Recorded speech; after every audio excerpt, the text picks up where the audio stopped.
Pertanyaannya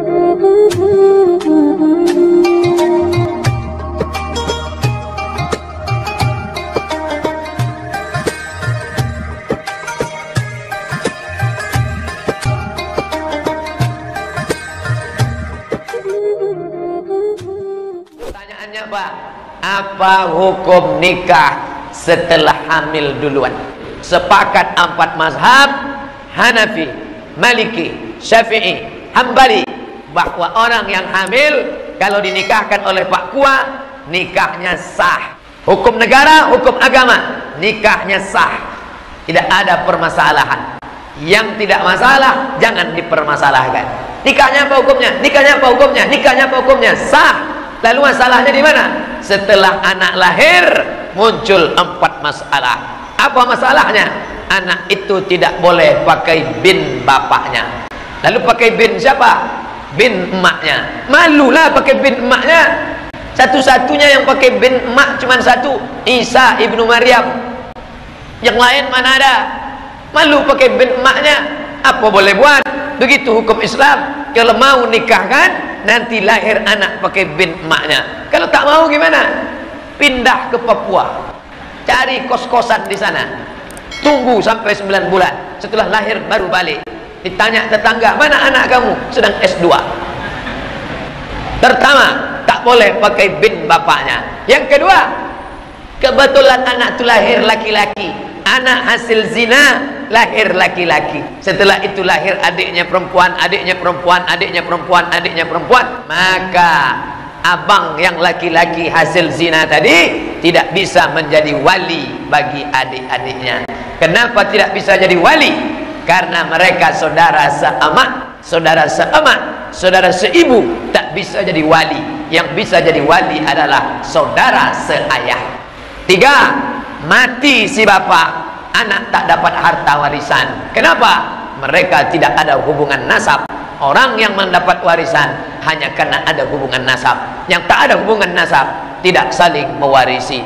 4, kebetulan anak hasil zina itu anak gadis, 25 tahun dia pun tumbuh menjadi anak yang gadis cantik jelita, dipinang anak lajang sampai masanya mau menikah. Maka si bapak tak bisa mewalikan anak itu karena itu bukan anaknya.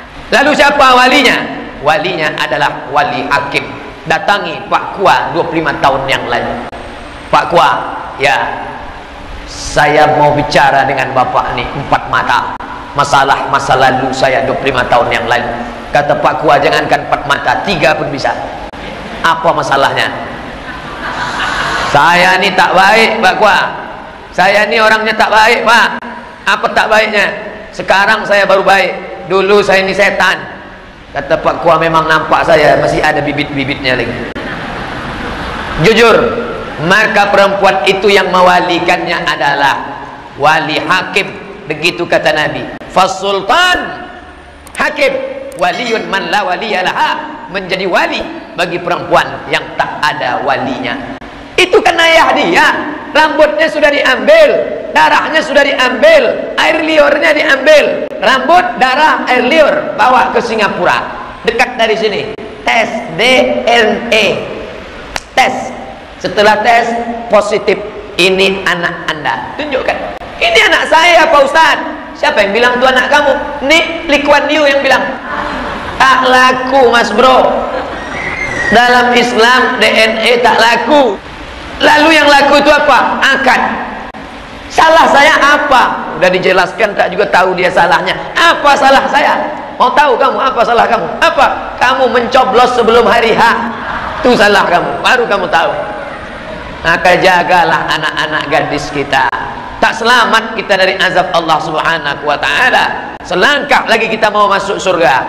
Setan menggoda, iblis mencari kawan. Ditariknya kaki kita oleh anak gadis yang tak dididik, tak dapat tunjuk ajar. Apa maknanya? Tangan menunjuk, mulut mengajar. Kenapa tak pakai baju kurung? Kenapa tak berjilbab panjang? Kenapa tak balik petang? Kenapa keluar sama laki tak mahram? Sama siapa? Pulang jam berapa? Duit kemana saja dipakai? Perempuan mesti menunjuk ajar. Tangan menunjuk, mulut mengajar. Begitu perempuan berhenti menunjuk dan mengajar, kiamat sudah terjadi di rumah tangga. Kenapa Ustadz sebut perempuan? Karena ibulah yang paling lama mendidik anak-anak. Adapun suami mencari nafkah, pergi pagi pulang petang, peras keringat banting tulang, tunggang langgang lintang pukang. Bapak Ibu yang dimuliakan Allah Subhanahu wa taala, satu yang melakukan aneh, dua yang melakukan agak aneh, tiga yang melakukan kurang aneh, lima yang melakukan tidak aneh, enam yang melakukan biasa-biasa saja, tujuh yang melakukan tak lagi menjadi permasalahan, alah bisa karena biasa.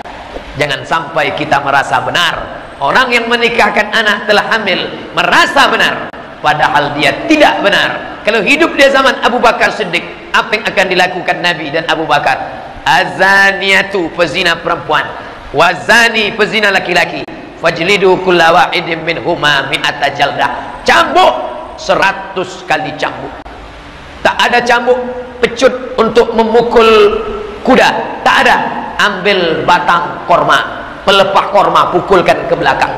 Tak ada pelepah korma, pelepah kelapa, pelepah sawit. Tak juga ada tiang kapal itu pukulkan ke belakang. Berapa kali?